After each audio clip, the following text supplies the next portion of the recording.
ପଣସର ଏଇ ଆଇଟମଟିକୁ ସ୍ୱାମୀ କାହିଁକି ମୋଠୁ ଛଡ଼େଇକି ଖାଇଦେଲେ ଭିଡ଼ିଓଟି ଶେଷ ଯାଏ ନିଶ୍ଚୟ ଦେଖନ୍ତୁ। ପୂର୍ବ ଭିଡ଼ିଓରେ ତ ଆପଣମାନେ ଦେଖିଥିଲେ ପଣସ କଠାର ମସଲା ଡାଲମାଟେ ବନେଇଥିଲି, ଆଉ ଅଧା ପଣସ ବଳି ପଡ଼ିଥିଲା। ଭାବିଲି ଏଇ ପଣସରେ ଗୋଟେ କିଛି ଚଟପଟା ଆଇଟମଟେ ବନେଇବି, ହେଲେ ତାପରେ ପୁଣି ମନେ ପଡ଼ିଲା ସ୍ୱାମୀ ତ ପଣସ ଖାଆନ୍ତି ନାହିଁ, ଆଉ ସେଦିନ ବି ଏମିତି କହିଥିଲେ ଯଦି ଭଲ ଲାଗିବ ତାହେଲେ ଖାଇବି, ନହେଲେ ନାହିଁ।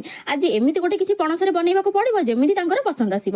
ଏଇଆ ଭାବି ରୋଷେଇ ଘରକୁ ଆସିଲି। ପ୍ରଥମେ ବଳି ପଡ଼ିଥିବା ପଣସକୁ ନେଇ ହାତରେ ସୋରିଷ ତେଲ ଲଗେଇକି କାଟିଦେଲି। ତାପରେ ସେ ପଣସକୁ ଆଣି ଭଲସେ ଧୋଇକି ଲୁଣ ହଳଦୀ ଦେଇ ସିଝେଇଦେଲି। ସିଝେଇକି ବାହାର କରିକି ତାକୁ କିଛି ସମୟ ଥଣ୍ଡା ହେବାକୁ ଛାଡ଼ିଦେଲି। ତାପରେ ସେଥିରେ ହଳଦୀ, ଲଙ୍କା ଗୁଣ୍ଡ, ଜିରା ଗୁଣ୍ଡ, ଧନିଆ ଗୁଣ୍ଡ, ଗରମ ମସଲା, ଅଦା ରସୁଣ ଛେଚା ଆଉ ଗୋଟେ ଚାମଚ କର୍ଣ୍ଣଫ୍ଲାୱାର ଆଉ ଗୋଟେ ଚାମଚ ବେସନ ଦେଇ ସ୍ୱାଦ ଅନୁସାରେ ଲୁଣ ଦେଇ ଭଲ ଭାବରେ ଅଳ୍ପ ଅଳ୍ପ ପାଣି ଦେଇ ଗୋଳେଇ ଦେଲି। ତାପରେ କଡ଼େଇ ବସେଇ ତେଲ ଗରମ ହେବାକୁ ଛାଡ଼ିଦେଲି। ତେଲ ଗରମ ହେଲା ପରେ ଗୋଟି ଗୋଟି କରି ସବୁ ପଣସକୁ ଛାଣିଦେଲି। ସେତିକି ବେଳେ ସ୍ୱାମୀ ଶୋଇକି ଉଠିଲେ, ଆଉ ଚୁପଚାପ ଆସିକି ମୋ ପଛପଟରେ ଛିଡ଼ା ହେଇକି ଦେଖୁଥାନ୍ତି ମୁଁ କ'ଣ କରୁଛି। ଯେମିତି ମୁଁ କଡ଼େଇରୁ ପଣସ ସବୁ ବାହାର କରିକି ପ୍ଲେଟ୍ରେ ବାହାର କଲି, ପ୍ଲେଟ୍ଟିକୁ ମୋ ହାତରୁ ଛଡ଼େଇକି ନେଇଗଲେ, ଆଉ କହିଲେ ବଢ଼ିଆ ବାସ୍ନା ହେଉଛି ଆଉ ବଢ଼ିଆ କ୍ରିସ୍ପି ବି ଦେଖାଯାଉଛି, ମୁଁ ଖାଇଦେଉଛି, ବଳିଲେ ତୁମକୁ